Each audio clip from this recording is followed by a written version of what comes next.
सर्वे जना सुखिनो भवन्तु। श्री वासुदेवा। न तं देहो न ते देहो भोक्ता कर्ता न वा भवान् चिद्रूप असि सदा साक्षी निरपेक्ष सुखं चर यत् ज्ञानाञ्जनदाता तद्गुरु परमेश्वर प्रणाम। বলা হচ্ছে তুমি দেহ নও, দেহ সহ তোমার কোনো সম্বন্ধই নেই। না তং দেহ না তে দেহ, তুমি দেহও নও বা দেহ সম্বন্ধের কোনো কিছুর সাথেই তোমার কোনো সম্বন্ধ নেই। কর্তা না বা ভবান, তুমি কর্তাও নও ভোক্তাও নও। চিৎরূপ আসি সদা সাক্ষী, তুমি এই সমস্ত সব কিছুর সাক্ষী স্বরূপ, চৈতন্য স্বরূপ। যে চৈতন্যের কথা আমরা বারবার স্মরণ করি, তুমি হচ্ছে সেই, অর্থাৎ আমরা হচ্ছি প্রত্যেকেই সেই চৈতন্য স্বরূপ, সেই সাক্ষী স্বরূপ। এই হচ্ছে আমাদের প্রকৃত পরিচয়। এই পরিচয় অর্থাৎ এই পরিচয়কে জেনে নিরপেক্ষভাবে সুখে যথাসুখে বিচরণ করো। এই জ্ঞান যিনি দান করেন, সেই গুরু যিনি পরমেশ্বর, তাকে আমরা প্রণাম করি। এই গুরু প্রণামের মধ্যে দিয়ে আমরা যোগ বাশিষ্ঠের ষষ্ঠ পর্বের আলোচনা আরম্ভ করছি। আজকে আলোচনার প্রারম্ভে এই যোগ বাশিষ্ঠ সম্পর্কে দু একটি কথা আরেকটু আপনাদের কাছে বলি। এখানে লক্ষ্য করুন, এই যোগ বাশিষ্ঠের মধ্যে যাকে আধার করে, যোগ বাশিষ্ঠ যাকে আধার করে, যাকে ভিত্তি করে বা যিনি প্রধান, যাকে অবলম্বন করে এই যোগ বাশিষ্ঠ সংবাদ আলোচিত হচ্ছেন, তিনি হচ্ছেন শ্রী রামচন্দ্র। এই রামচন্দ্র আর বাল্মীকি রচিত যে রামচন্দ্র, তার মধ্যে একটা কিন্তু তফাৎ আছে। সেখানে বাল্মীকি রচিত, মহর্ষি বাল্মীকি রচিত যে রামচন্দ্র, সে রামচন্দ্রের বালককাল আছে, তার যৌবন আছে, তার বিবাহ আছে, তার যুদ্ধ আছে, তার রাজ কার্য পরিচালনা আছে ইত্যাদি। একটা তার দীর্ঘ জীবন, দীর্ঘ পরিচয় আছে, অনেক কিছুই সেখানে আছে। এখানে রামচন্দ্রের সঙ্গে অন্যান্যরা আছেন, এইটুকুই মাত্র। কিন্তু একমাত্র এখানে শ্রী রামচন্দ্র আছেন, আর এই রামচন্দ্র বালক মাত্র, 15 বছরের একটি বালক। অর্থাৎ এই জায়গায় লক্ষ্য করবেন, এই যে রামচন্দ্র হচ্ছেন প্রধান পাত্র, আর যারা আছেন তাদের উপস্থিতি অত্যন্ত সংক্ষিপ্ত। এই প্রথম খানিকটা জায়গায় এদেরকে আমরা পাই। তারপরে গোটা যোগ বাশিষ্ঠের মধ্যে কেবলমাত্র শ্রী রামচন্দ্র এবং সেখানে আছেন মহর্ষি বশিষ্ঠ। এই দুজনই আছেন। রামচন্দ্রের প্রশ্ন, মহর্ষি বশিষ্ঠের উত্তর বা মহর্ষি বশিষ্ঠের উপদেশ, এই আছে। এই নিয়েই সমগ্র যোগ বাশিষ্ঠ। সেখানে রামায়ণের আর কোনো কিছুই নেই। রামায়ণের কতটুকু অংশ এখানে তুলে নেওয়া হয়েছে, কতক অংশ এখানে তোলা, অর্থাৎ রামায়ণকে নির্ভর করে যোগ বাশিষ্ঠ আরম্ভ হচ্ছে। এখানে রামচন্দ্র, তার বয়স 15 বছর।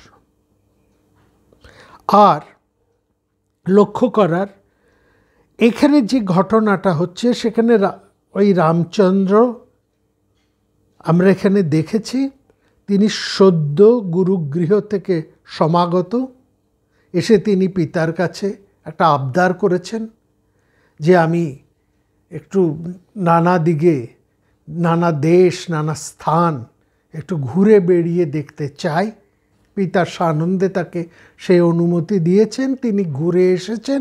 ঘুরে আসার পরই আমরা দেখছি রামচন্দ্রের প্রকৃতির মধ্যে, তার স্বভাবের মধ্যে একটা বিরাট পরিবর্তন ঘটেছে, এবং তার এই পরিবর্তনের জন্য তার পিতাসহ জননীরা এবং অন্যান্য প্রত্যেকেই একটু দুশ্চিন্তাগ্রস্ত। তারা সবাই চিন্তিত, কারণ এই ভোগ সুখের মধ্যে লালিত পালিত সেই রামচন্দ্র, একজন 15 বছরের ছেলে, সদ্য কৈশোর এবং যৌবনের সন্ধিক্ষণে যিনি দাঁড়িয়ে আছেন, যিনি রাজপুর একজন ক্ষত্রিয় বালক এবং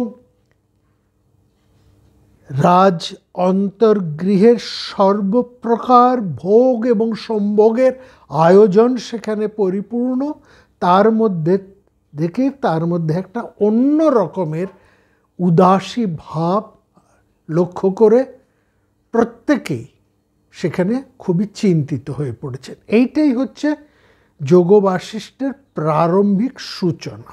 এবং এখানেই আমরা দেখেছি বিশ্বামিত্র এসেছেন। বিশ্বামিত্র আগমনে মহারাজ দশরথ খুবই আপ্লুত হয়ে পড়েছেন এবং তিনি একেবারে ভাবে বিভোর হয়ে তিনি কি বলবেন আর কি বলবেন না, তিনি এমনই বলে ফেললেন যে আমার অদেয় আপনাকে কিছুই নেই, আপনি এসেছেন, আমরা কৃতার্থ। সেখানে বিশ্বামিত্র যেই মুহূর্তে রামচন্দ্রকে চেয়ে বসলেন, আমরা লক্ষ্য করলাম দশরথের মুখের ভাব, তার অন্তঃকরণ সব পরিবর্তিত হয়ে গেল এবং সেখানে একটা বিপদ একেবারে ঘটার সম্ভাবনা দেখা দিল।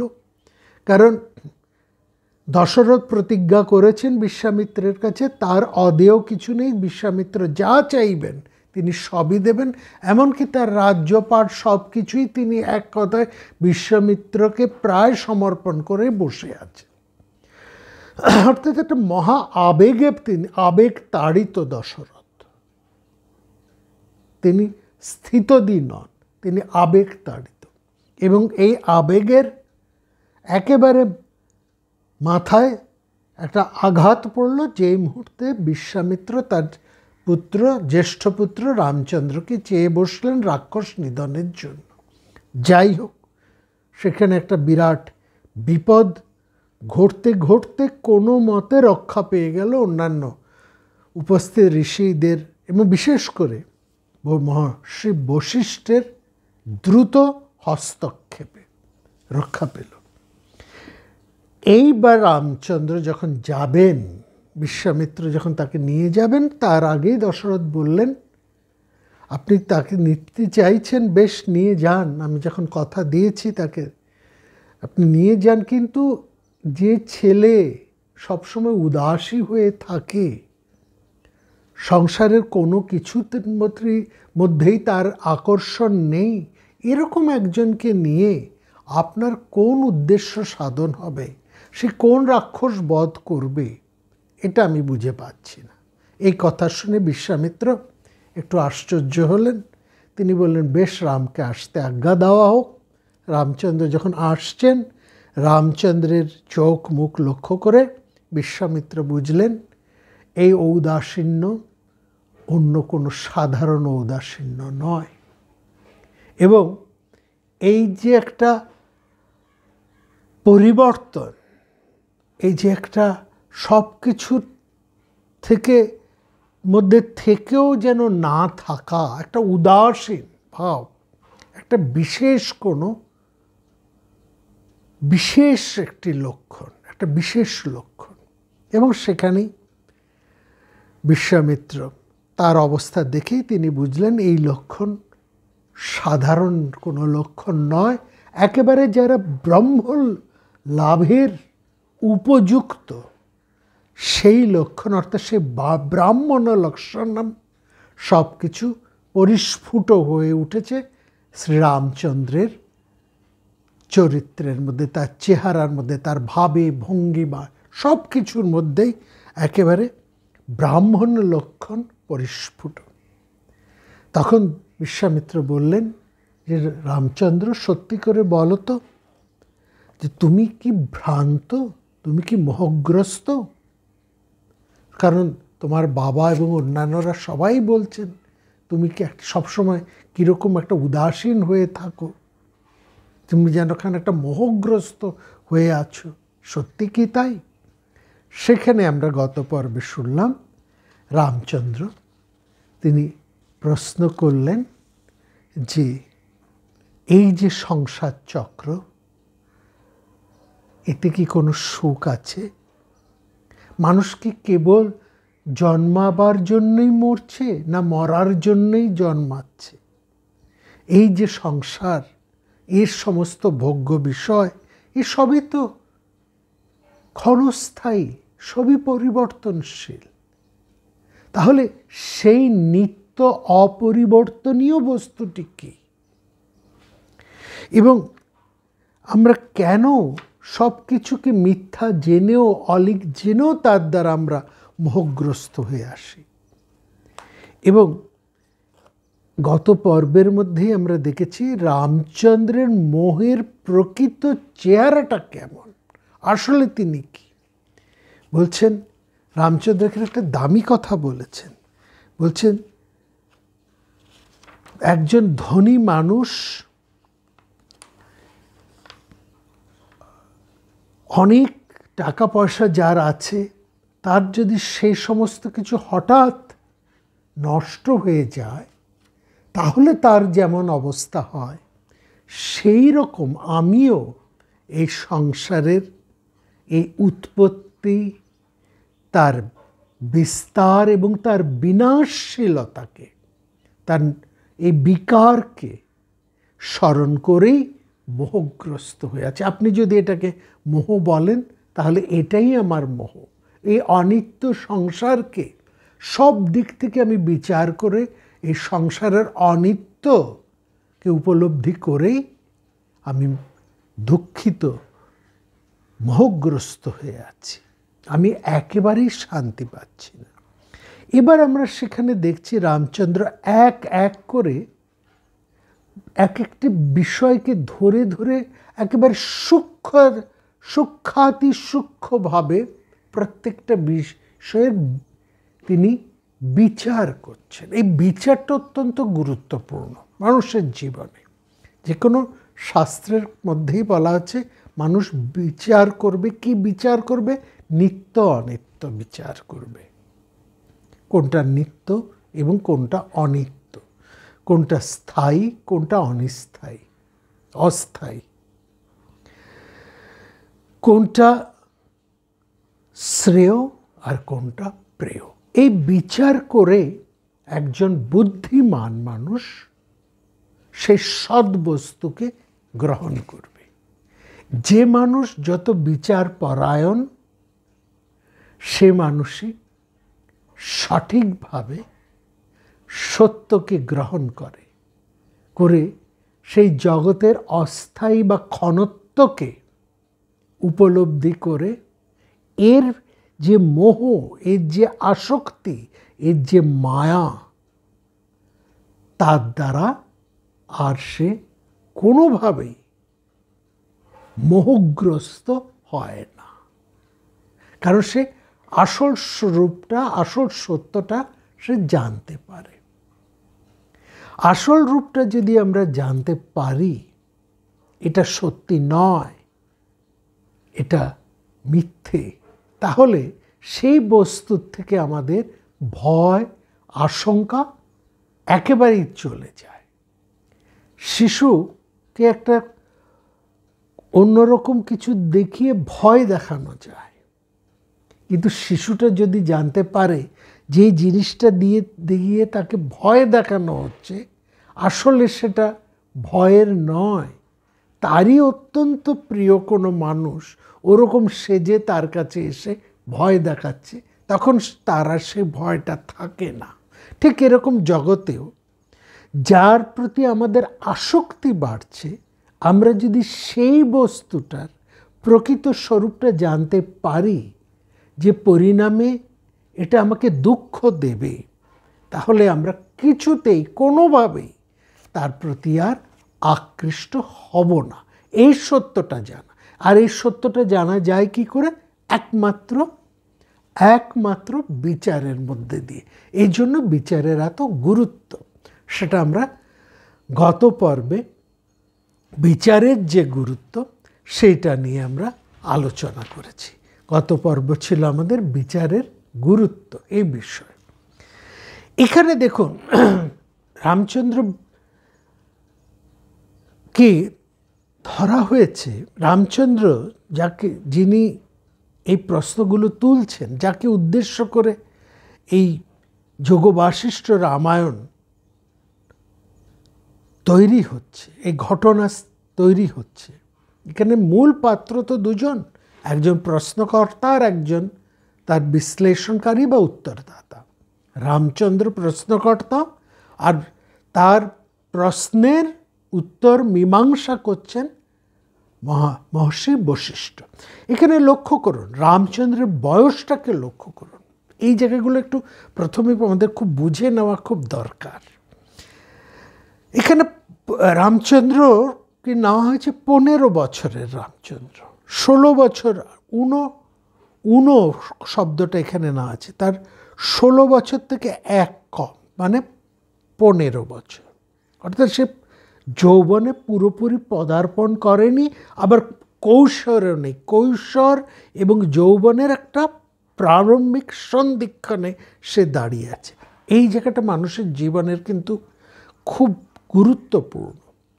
কৈশোর মানুষ স্বপ্ন দেখতে ভালোবাসে, তার ক্ষেত্রে বাস্তব বুদ্ধির থেকেও তার আবেগটা অনেক বেশি, এবং এই সময় যে কোনো মানুষের, এই বয়সে যে কোনো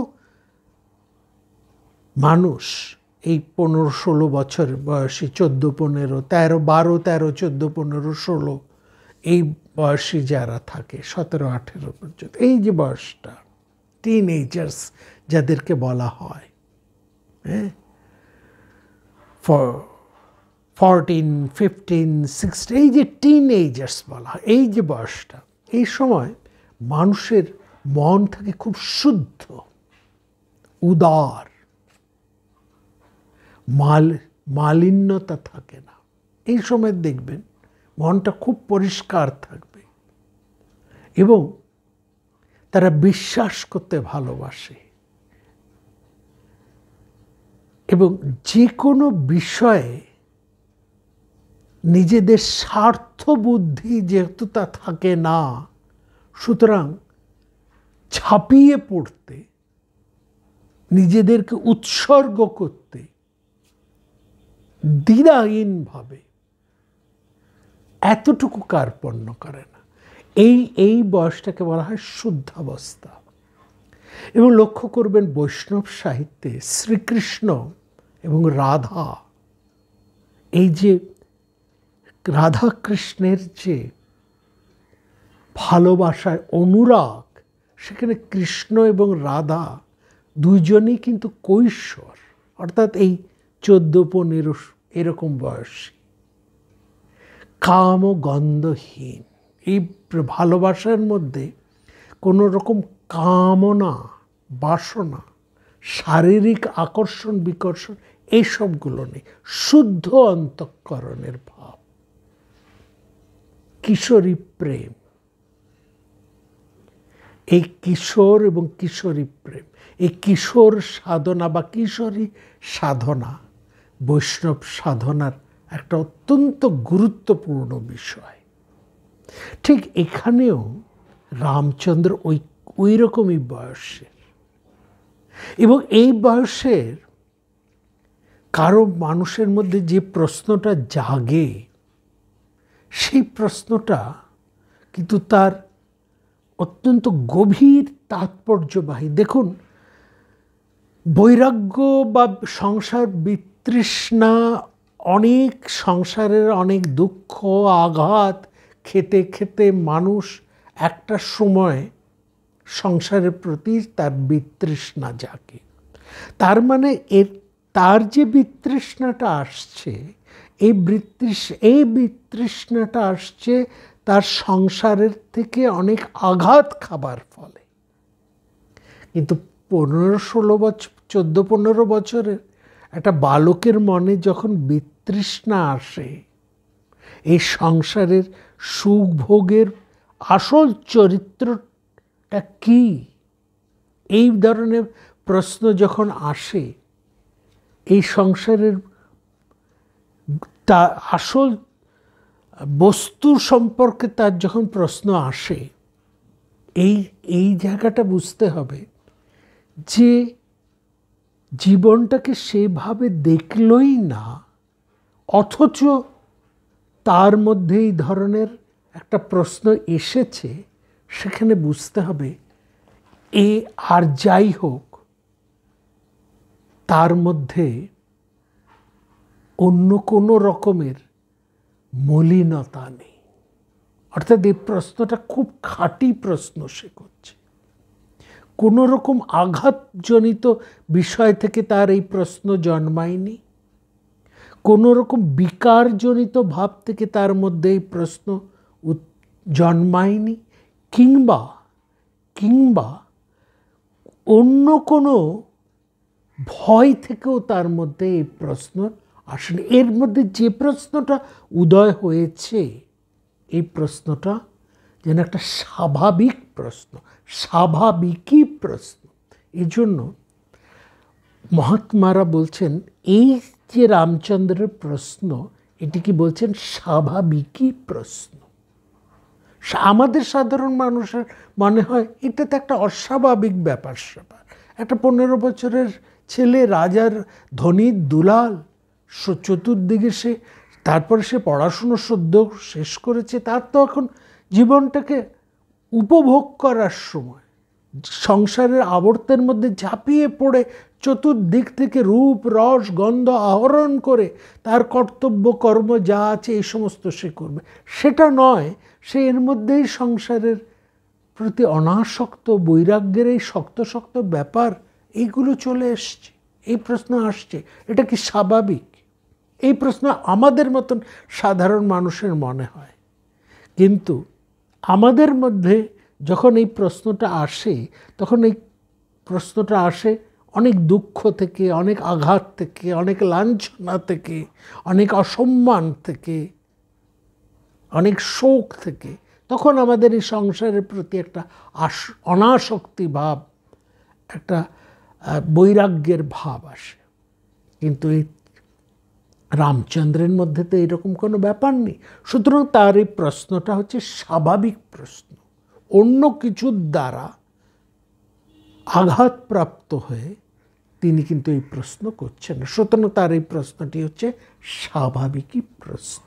এই জন্য এটাকে বলা হচ্ছে রামচন্দ্রের এই প্রশ্ন। একেবারে প্রথমে এখানে বলা হচ্ছে, বিশ্বামিত্র বলছেন তোমার মনে যে প্রশ্নটি জাগ্রত হয়েছে সেটা বলো। এবং তিনি যখন ওই প্রশ্নগুলো একের পর এক তুলছেন, তখন মহর্ষি বাল্মীকি বলছেন যে রামচন্দ্রের মনে যে প্রশ্ন এসেছে এটা স্বাভাবিকই প্রশ্ন।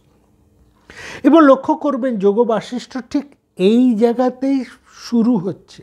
বিশ্বামিত্রও তাকে নিয়ে যাচ্ছেন না, মানে যে উদ্দেশ্যে তিনি রামচন্দ্রকে নিতে এসেছেন সেই সব ঘটনার আর হচ্ছে না।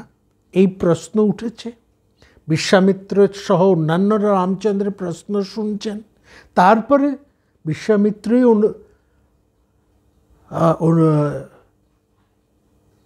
মহর্ষি বশিষ্ঠকে অনুরোধ করছেন, আপনি একমাত্র সঠিক মানুষ, আপনি সঠিক ব্যক্তি যিনি রামচন্দ্রের এই প্রশ্নের উত্তর দিতে পারবেন।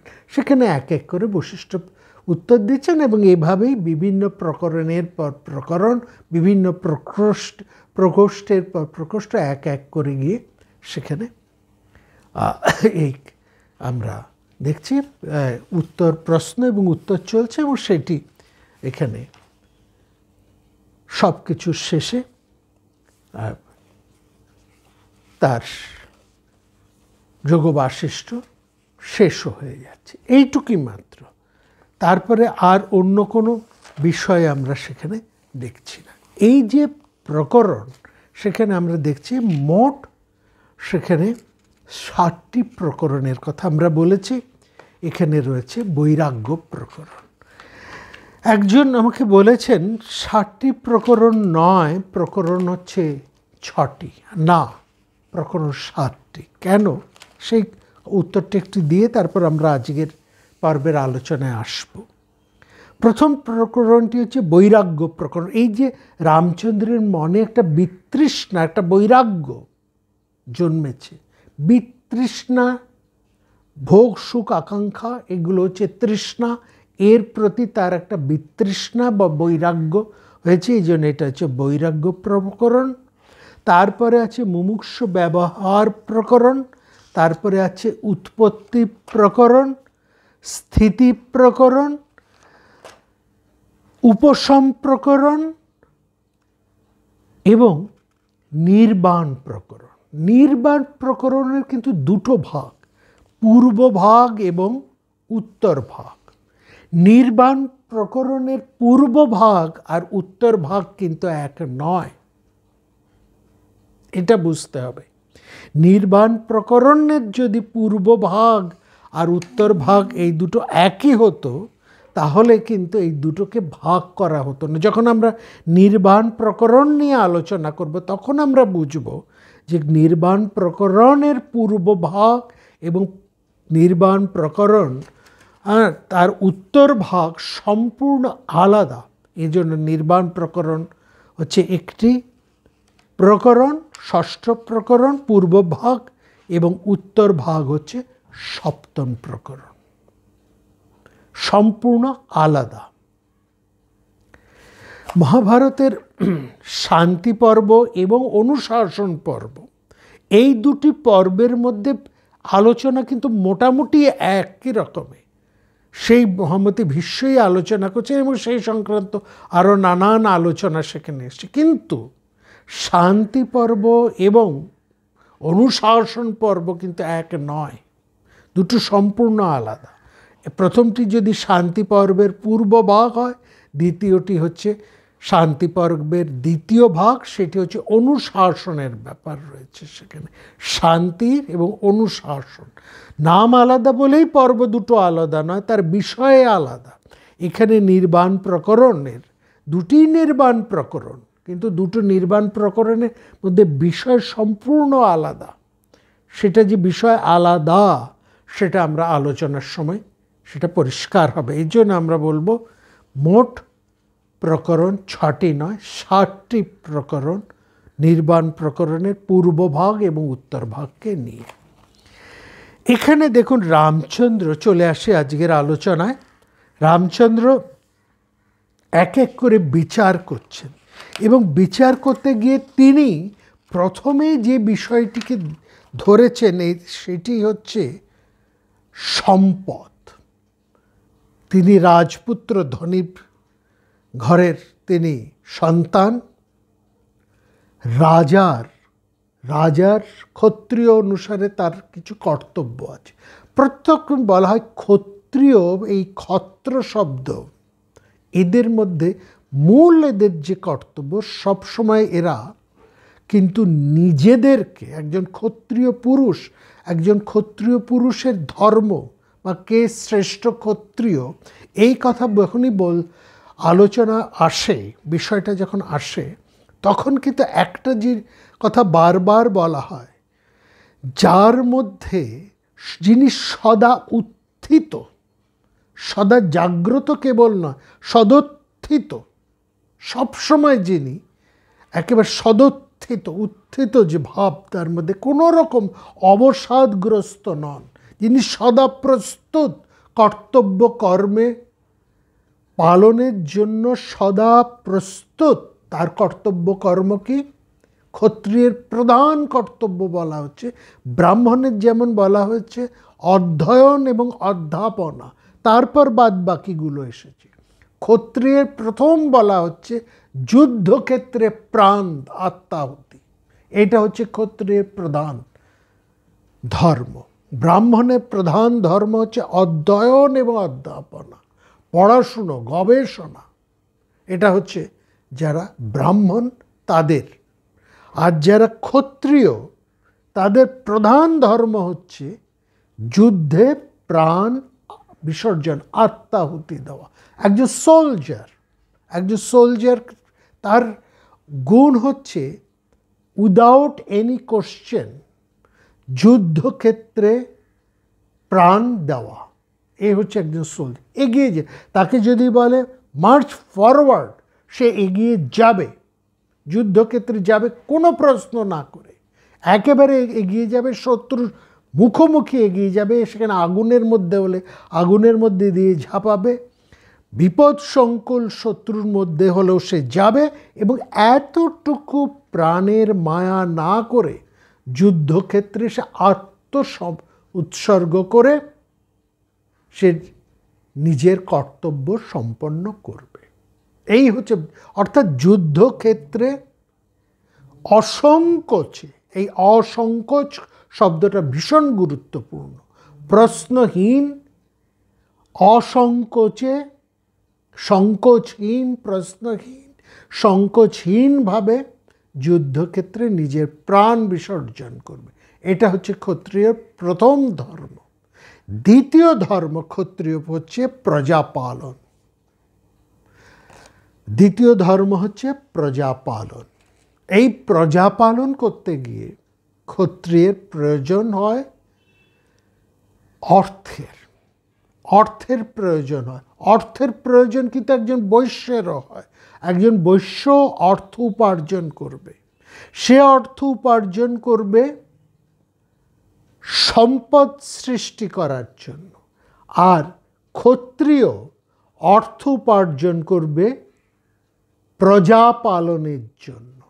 ব্রাহ্মণেরও অর্থের প্রয়োজন আছে, সে তার অর্থের উপার্জন হচ্ছে কেবলমাত্র নিজের জীবন জীবিকা নির্বাহের জন্য। অতটুকুই একজনের জীবন জীবিকা নির্বাহের জন্য যতটুকু অর্থের প্রয়োজন, ততটুকু অর্থের জন্যই সেবা করবেন একজন ব্রাহ্মণ। ক্ষত্রিয় সেই অর্থেরই সেবা করবে। তার কাছে অর্থ কিন্তু অনেক গুরুত্বপূর্ণ, কারণ অর্থ বা কোষ একটা রাষ্ট্রের অন্যতম গুরুত্বপূর্ণ অঙ্গ। সপ্তাঙ্গের অন্যতম গুরুত্বপূর্ণ অঙ্গ হচ্ছে অর্থ। অতএব অর্থের সেবা একজন ক্ষত্রিয় পুরুষকে করতেই হবে, এবং সে অর্থের সেবা করবে নিজের স্বার্থে, নিজের ভোগের জন্যে নয়। সে অর্থের সেবা করবে তার রাষ্ট্রের সমৃদ্ধির জন্য, তার কর্তব্য কর্ম অর্থাৎ রাষ্ট্র পালনের জন্য। অর্থের এইখানে অর্থ কিন্তু অনেকটা গুরুত্বপূর্ণ।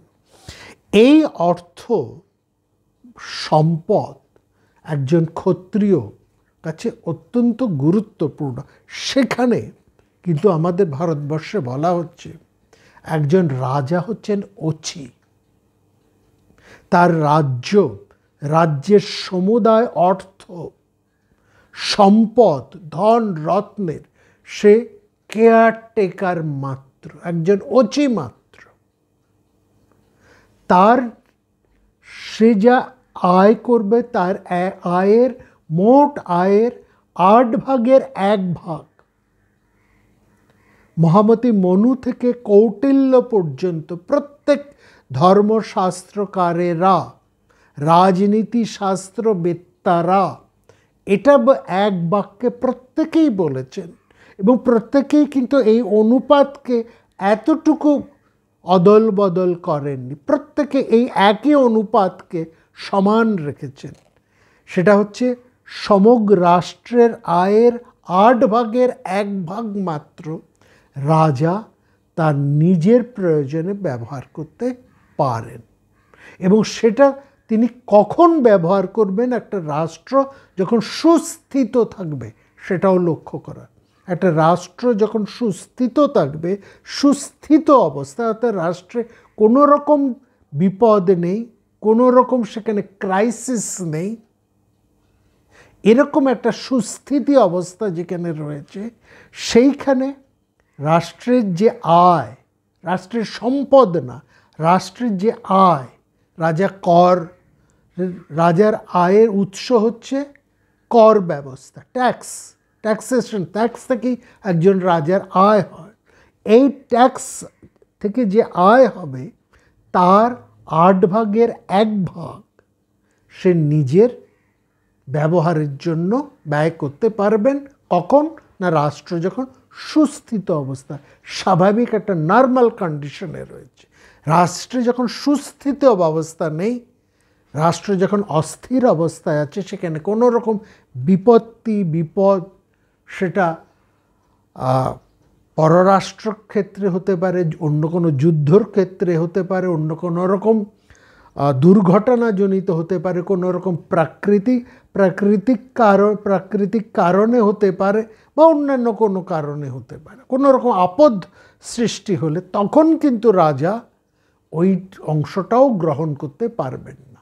তখন রাজা কিন্তু কোনো কিছু গ্রহণ না করেই রাজাকে পুরোটাই ত্যাগ করতে হবে এবং পুরোটাই তাকে ব্যয় করতে হবে সেই অস্থির অবস্থাকে সুস্থিত করবার জন্য। বোঝা গেল? এই হচ্ছে অর্থের সাথে রাজার সম্বন্ধ। কিন্তু এখানে এটা বলা থাকলেও এটা দেখা গেছে বাস্তবিক ক্ষেত্রে রাজা, একজন রাষ্ট্রপ্রধান, তার কিন্তু যেহেতু তার হাতে ক্ষমতা আছে, এই ক্ষমতা, প্রভাব, প্রতিপত্তি, এগুলো মানুষের মনে একটা দম্ভ, একটা অহংকার সৃষ্টি করে। এটা তাকে অহংকারী করে ফেলে, তাকে বিলাসী করে ফেলে, মোহগ্রস্ত করে ফেলে। সে ভুলে যায় যে সে অছি, সে ভোগকারী নয়, এই রাষ্ট্র সম্পদ তার নয়, সে অছি মাত্র, এটা ভুলে যায়। সেই দৃষ্টিকোণ থেকে দেখুন রামচন্দ্র কিভাবে বিচার করছেন। তিনি বলছেন এই সম্পদকে তিনি বলছেন লক্ষ্মী। সত্যি সম্পদ তো আমাদের কাছে লক্ষ্মীর স্বরূপ, তাই না? সম্পদের অতীত বলছেন একজন মূর্খ, রামচন্দ্র বিচার করে দেখছেন, তিনি বলছেন একজন মূর্খ মনে করে এই সংসারে থেকেই লক্ষ্মী সুখ প্রদান করে, এই জন্য লক্ষ্মী উৎকৃষ্টা। কিন্তু বাস্তবে লক্ষ্মী মানুষের মোহ এবং অনিষ্টের মূল কারণ। খুব ভালো করে ভেবে দেখুন এইটা কতটা সত্য। এবং তার উদাহরণ দিয়ে রামচন্দ্র বলছেন যে বর্ষাকালের তরঙ্গ যেমন, একটা বর্ষাকালের মানে মেঘ যেমন একটা বিশাল আবর্তময় উত্তাল তরঙ্গমালার মতন সারা আকাশ ছেয়ে থাকে, এই লক্ষ্মীও এই সম্পদ স্বরূপ যেন মানুষের মধ্যে আরও আরও আরও অনেক মোহের সৃষ্টি করে, আরও আরও আরও। এখানে খুব পরিষ্কার করে বলা হচ্ছে, এই বিভিন্ন আলোচনার মধ্যে, বিভিন্ন শাস্ত্রের মধ্যে বিভিন্ন দিক থেকে এই কথা বলা হচ্ছে, এই যে সংসারে যা কিছু ভোগের আয়োজন, এর প্রতি তো আমাদের একটা আসক্তি আছে, স্বাভাবিক আসক্তি আছে, এবং এই আসক্তিটা কিন্তু কখনোই কমে না, বাড়তেই থাকে এবং বাড়তেই থাকে। কীরকমভাবে বাড়ে এটারও আবার ব্যাখ্যা হয়েছে, কীরকমভাবে বাড়ে। সেখানে বলা হচ্ছে যে এমন নয় যে প্রথমবার আমি যেভাবে সেই সম্পদকে যত ভোগ করে, প্রথমবার ভোগ করে, সেটা যে কোনো সম্পদ হতে পারে, যেমন তিনি রামচন্দ্র এখানে সম্পদ বলতে লক্ষ্মী, টাকা পয়সা ধন দৌলতকে লক্ষ্মী হিসেবে বলেছেন। তারপরে সে এই সব জিনিসকে তিনি তৃষ্ণার সাথে তুলনা করেছেন। এই তৃষ্ণা যে বাড়ে, এই বিষয় বিশেষ করে এই তৃষ্ণার ব্যাপারে এসছেন। এবং এই তৃষ্ণা মেটানোর জন্য একজন মানুষ সে অনেক আয়ু কামনা করে, এবং এই যে আয়ুর কামনা, অর্থাৎ সে জানে যে তার জীবন সীমিত, সে যায় মানে আরও অনেক দিন বাঁচতে, দীর্ঘজীবী হতে। এই দীর্ঘজীবিতাই তার কাছে অমৃত হয়ে ওঠা, তাই না? যেমন আমরা দেখছি সমস্ত বড় বড় শক্তি মানেরা ব্রহ্মার কাছে গিয়ে বলছেন আমাদেরকে অনন্ত আয়ু দিন, আমাদেরকে অমৃত দিন। অমৃত প্রার্থনা করছে প্রত্যেকেই, সমস্ত বড় বড় দৈত্য, রাক্ষস, দেবতা সবাই গিয়ে তারা সেই অমৃত প্রার্থনা করছে, অমৃত ভক্ষণ করতে চাইছে। অমৃত কেন? অমৃত চাইছে কিসের জন্য? মরব না, আমরা কখনো জরাগ্রস্ত হব না, ব্যাধিগ্রস্ত হব না, আমাদের চিরজীবী হয়ে থাকব। এই চিরজীবিতা, এই ব্যাধিহীন, অর্থাৎ আমাদের একটা শক্তিমান শরীর চাই, তাহলে আমরা আরও উপভোগ করতে পারবো। এই জন্য ব্যাধিহীন জীবন, শক্তিমান, জরাহীন জীবন। কারণ বেঁচে রইলাম অথচ জরাগ্রস্ত হয়ে, ব্যাধিগ্রস্ত হয়ে বাঁচলাম, সে বাঁচার তো কোনো অর্থ হয় না, কারণ আমি তো ভোগই করতে পারছি না। আসল উদ্দেশ্যটা হচ্ছে ভোগ, আসল উদ্দেশ্যটা হচ্ছে ভোগ। কী ভোগ? ওই অর্থ, ওই সম্পদ, ওই সুখ, ওই প্রতিপত্তি, ওই ক্ষমতা, ওই যশ, ওই মান, এইগুলো হচ্ছে ভোগ। এগুলো ভোগ করব, তার জন্য এই ভোগ করার জন্য চাই একটা সুস্থ সবল শরীর। এই যে সুস্থ সবল শরীর, এইটা প্রার্থনা, এটা থাকলেই তবেই আমি আমার অসংখ্য ভোগ আমি করতে পারব, নানাভাবে ভোগ করতে পারব। এইটাই, এই সুস্থ সবল শরীরটাই হচ্ছে আসল দরকার ওই ভোগ করার জন্য। এবং এই সুস্থ সবল শরীর, এই কামনাটাই হচ্ছে অমৃত হওয়ার, দীর্ঘজীবীদের কামনা। এটাই হচ্ছে অমৃতের প্রার্থনা। সাধারণ মানুষের এটাই হচ্ছে অমৃতের প্রার্থনা। দেখবেন মহাভারতের ভারত কথার গ্রন্থিমোচনে কিম অমৃতম নিয়ে আমরা আলোচনা করছি। কোনটা অমৃত? দীর্ঘজীবন অমৃত নাকি যশ শোক সম্প্রীতি? এটা অমৃতের আসল তাৎপর্যটা কি সেখানে আলোচনা করছে। তো রামচন্দ্র একেবারে যথার্থভাবে ধরেছেন। তিনি বলছেন এই যে আয়ু, জীবন, যেটা আমরা প্রতি মুহূর্তে বুঝতে পাচ্ছি, এটা হচ্ছে একটা বিদ্যুৎ পুঞ্জের মতন, একটা সমুদ্রের উর্মিমালার তরঙ্গের মতন, হ্যাঁ, শরৎকালীন মেঘের মতন, তেলহীন দ্বীপের মতন, কত রকমভাবে উদাহরণ দিয়ে দিচ্ছেন।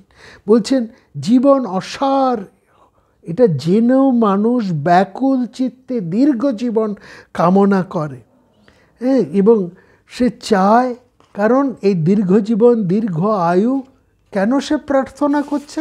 উদ্দেশ্য হচ্ছে ভোগ, অনন্ত ভোগ করব।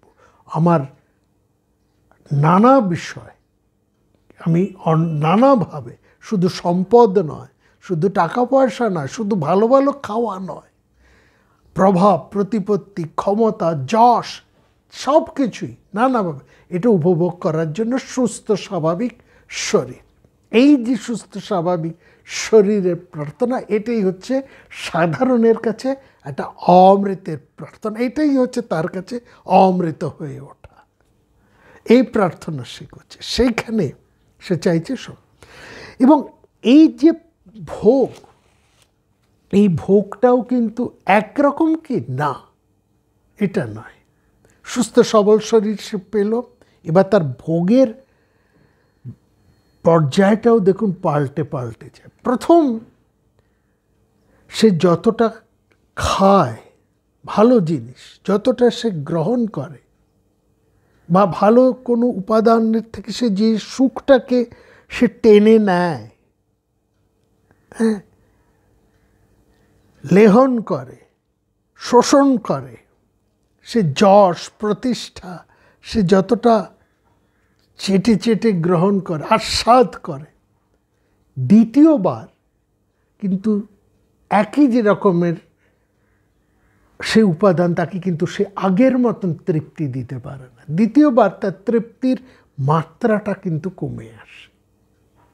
খুব চমৎকার করে এখানে এই ব্যাখ্যাগুলো তুলে ধরা হচ্ছে।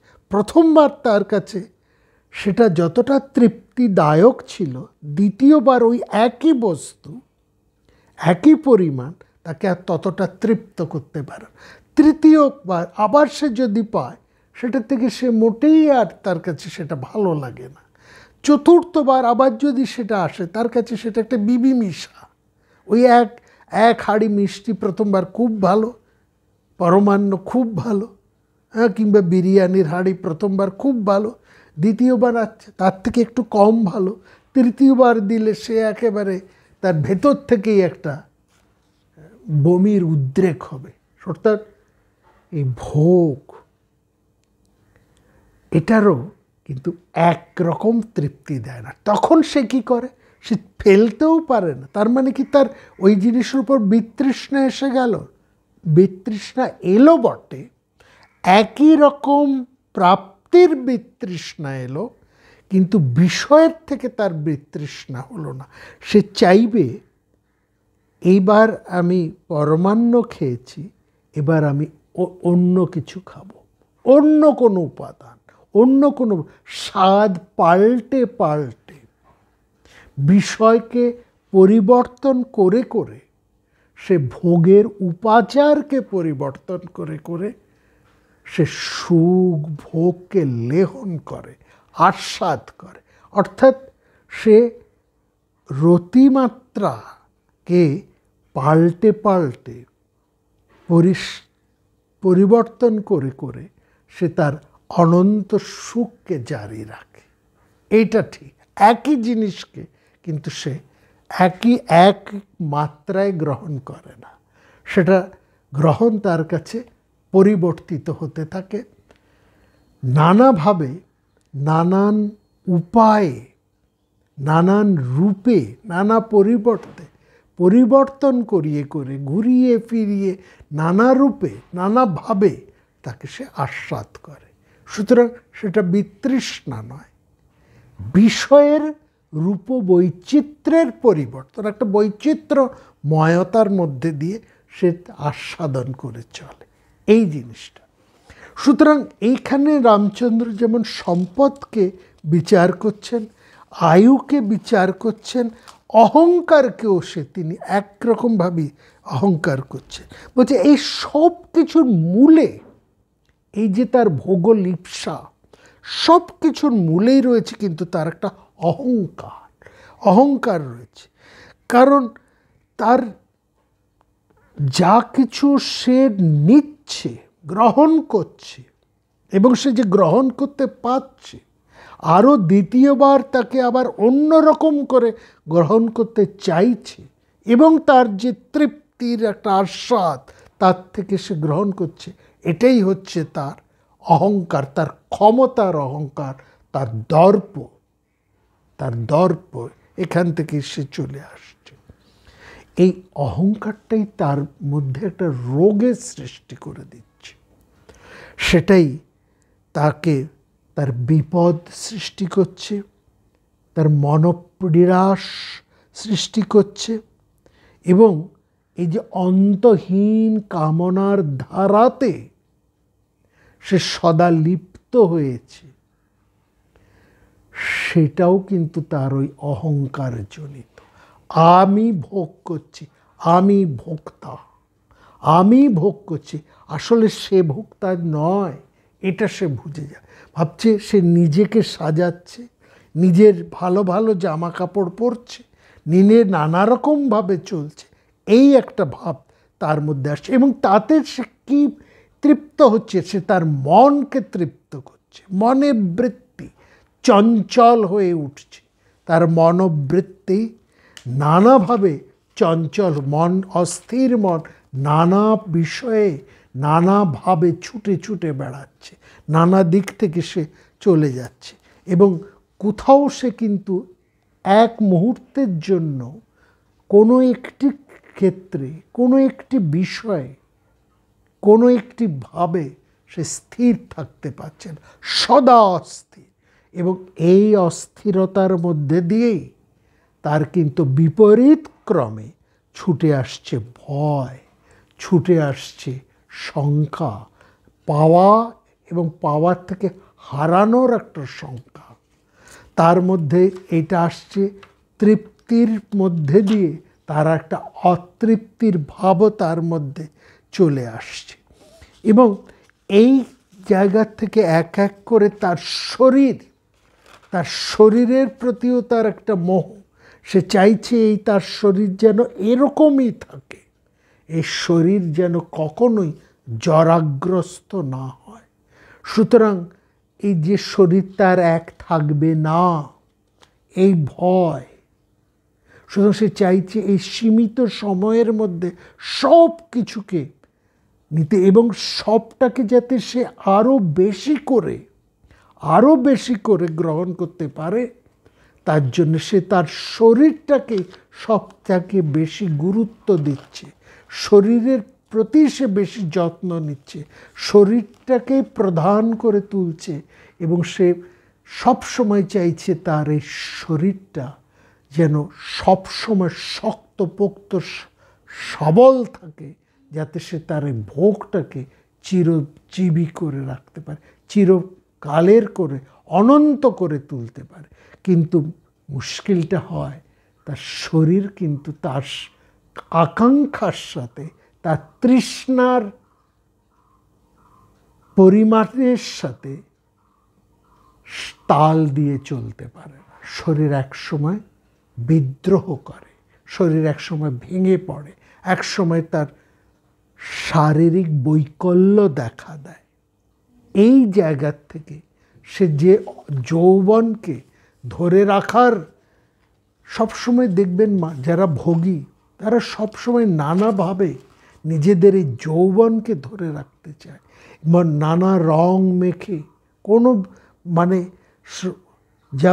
চুল পেকে গেলে সেটাকে কালো করে, দাঁত পড়ে গেলে দাঁত বাঁধিয়ে, হ্যাঁ, চামড়াকে টান করে, নানা রকম পার্লারে গিয়ে নানা রকম করে, নানা রকম শারীরিক কসরত করে, নানাভাবে নানা উপকরণে সে তার যৌবনকে, যে যৌবন একটু একটু একটু করে ফুরিয়ে যাবেই, যা বাকে একেবারে অবধারিত, সেটাকে ধরে রাখার তার কি একটা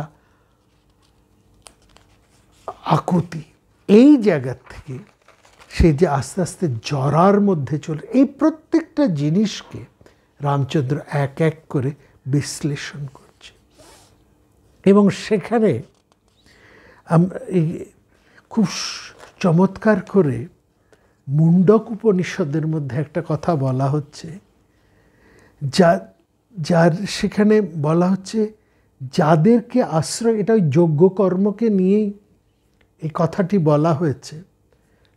সেই শ্লোকের তাৎপর্যকে এখানেও আমরা সমান গুরুত্বভাবে আমরা দেখতে পারি। যে বলছে, তার আগে দেখুন ছান্দোগ্য উপনিষদের একটা কথা বলি, সেখানে বলা হচ্ছে যে একজন মানুষ বহু শাস্ত্র পাঠ করেছেন, বহু শাস্ত্র সে চর্বণ করতে পারে, অর্থাৎ স্মৃতি থেকে সে বহু শাস্ত্রের উদ্ধৃতি দিতে পারে, অনেক শাস্ত্র পাঠ করেছে, অনেক জ্ঞান তার, অনেক পাণ্ডিত্য। কিন্তু যে মানুষের ব্রহ্মতত্ত্ব লাভ হয়নি, যে তার জীবনটাই বৃথা। হ্যাঁ, এবং সেখানে বলছে, নারদের উদাহরণ দিয়ে বলছেন, নারদ 64 কলায় কুশলী হয়েও আত্মজ্ঞান লাভ করতে না পেরে অনুতপ্ত হয়ে সনত কুমারের কাছে উপস্থিত হয়েছিলেন। ঠিক একই কথা মুন্ডক উপনিষদের মধ্যেও বলা হয়েছে, প্লবাহিয়েতে আদৃঢ়া যজ্ঞরূপ অষ্টাদশ শক্তম বরং যেষু কর্ম এতশ্রেয় জিহাবনন্দ নন্দন্তি মূঢ়া জড়ামৃতং তে পুনরাবিজন্তি। বলছে যেষু, যাদেরকে আশ্রয় করে, অবরং কর্ম মানে নিকৃষ্ট কর্ম, উক্তং কথিত হয়, যজ্ঞরূপা সেই যজ্ঞ সম্পাদক, অষ্টাদশ মানে যজ্ঞের 16 জন ঋত্বিক এবং যজমান আর তার পত্নী, এই 18 জন তারা হয় প্লবা, বিনাশী, তারা সবাই নষ্ট হয়ে যায়। কারণ যারা যজ্ঞের মূল তাৎপর্য না জেনে কেবলমাত্র সেই কর্মের বাহ্যিক রূপটাকে সম্পাদন করে, তারা শ্রেয়কে না জেনে তারা বিনিষ্ট হয়। আর যাদেরকে আশ্রয় করে তারা এই নিকৃষ্ট কর্ম করে, সেই যজ্ঞ সম্পাদক 16 জন ঋত্বিকও কিন্তু একই গতিপ্রাপ্ত হয়। অর্থাৎ যে কাজটা তুমি করছো, সংসারে যে কাজটা করছো, সেই কাজের মূল ভাবনাটাকে তোমাকে জানতে হবে, মূল উদ্দেশ্যটাকে তোমাকে জানতে হবে। সেটা না জেনে কেবলমাত্র তুমি যদি বাহ্যিক অনুষ্ঠানটা করে যাও, তাহলে তুমি সংসারের জরা মৃত্যুর মধ্যেই বারবার আসা যাওয়া করবে। অর্থাৎ তুমি সেই ব্রহ্ম, সেই সত্য, ব্রহ্ম হচ্ছে এখানে সত্য বা সেই বিরাট বা আত্ম নিজেকে তুমি জানতে পারবে না। এবং সেখানে মুন্ডক উপনিষদের মধ্যে আরেকটিও বলা হচ্ছে, অবিদ্যম অন্তরে বর্তমান স্বয়ং ধীরা পণ্ডিত মন্নমান জগন্নমান পর্যন্তি মূঢ়া অন্ধে নৈব নিয়মান যথান্ধা।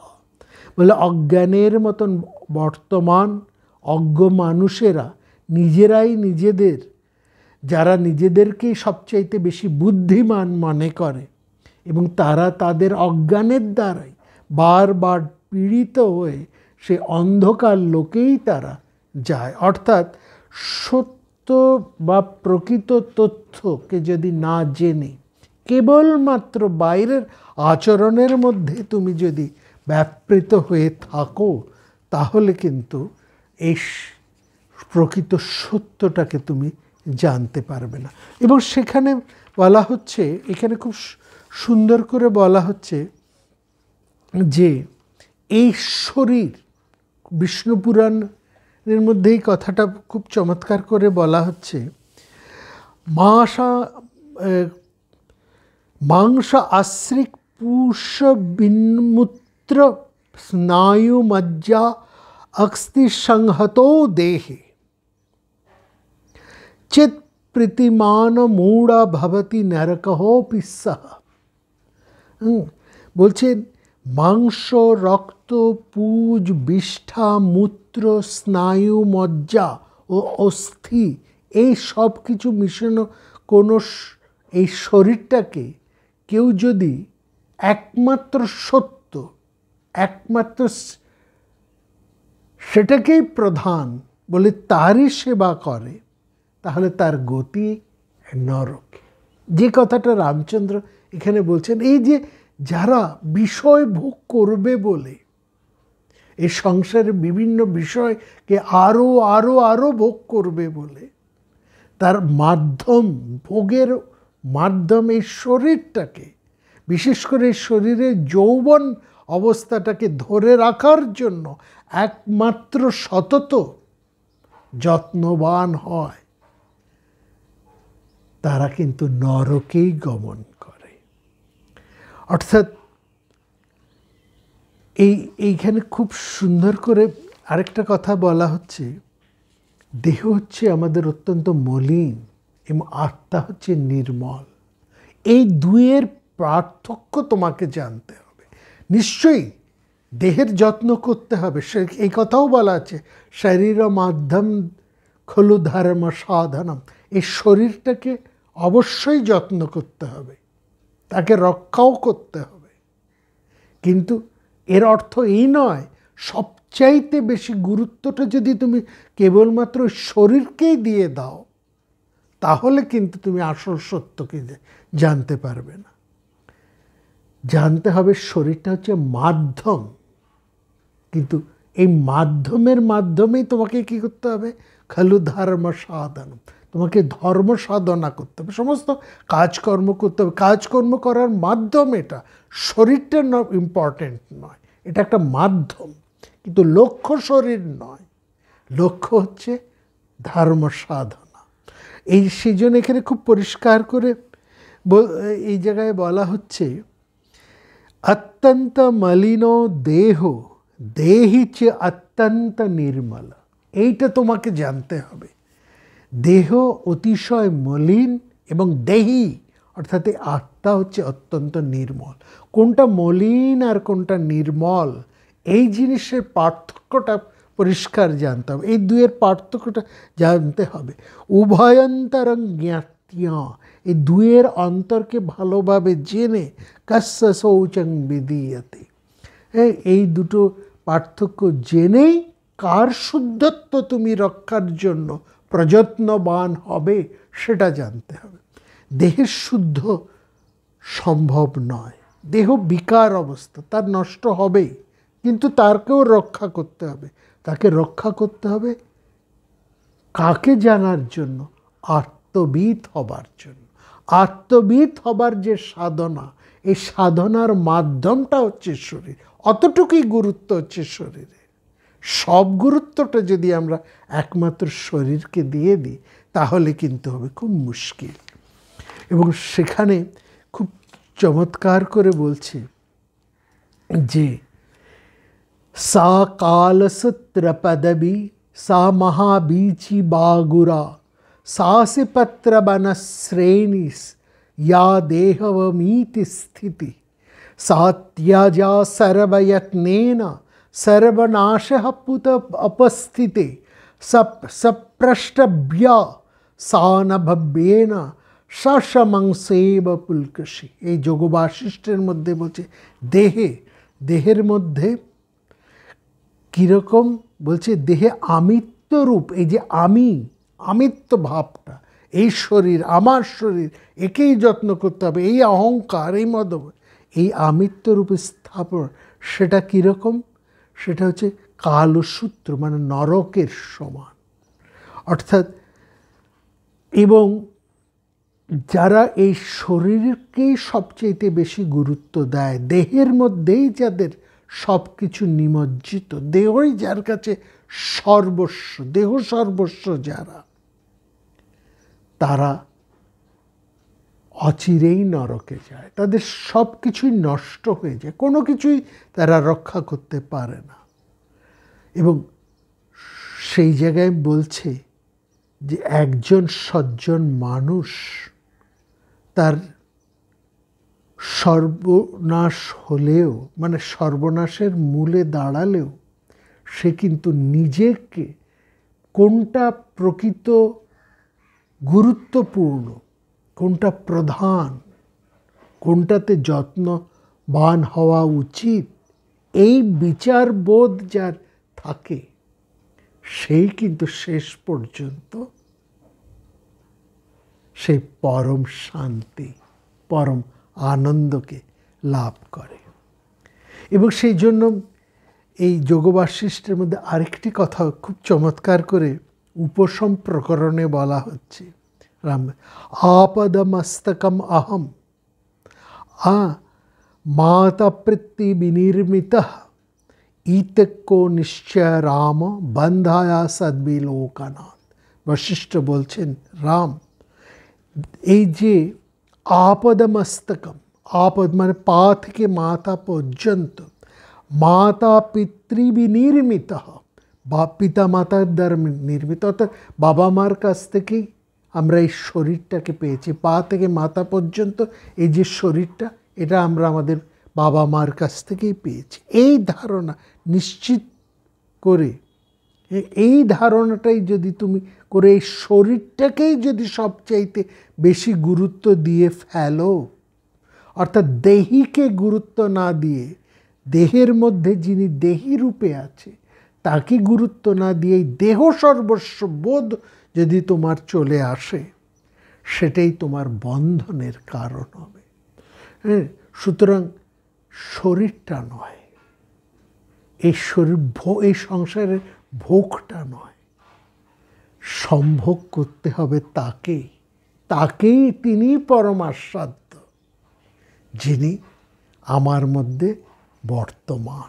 অর্থাৎ আস্বাদ করো তাকে, যা তোমার প্রকৃত স্বরূপ, শরীরকে নয়, মনকে নয়, এই যৌবনকে নয়, রূপ রস গন্ধ বর্ণ এসবকেও নয়, এই সংসারের কোনো সম্পদ মোহ আর এই যশ প্রতিপত্তি এসবও নয়, এই কোনোটাই আস্বাদ্য নয়। কারণ এই আজ আছে কাল নেই, একমাত্র যা চিরস্থায়ী সেই চৈতন্য স্বরূপ শাশ্বত যিনি, তাকে আস্বাদ কর।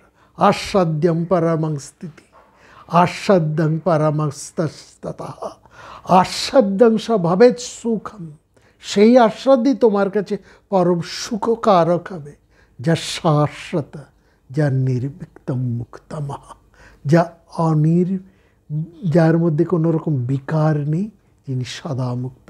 সানন্দ সৎপরা, সেই আনন্দকে আস্বাদ করো, তুমি সেই আনন্দ হয়ে উঠবে। আগামী পর্বে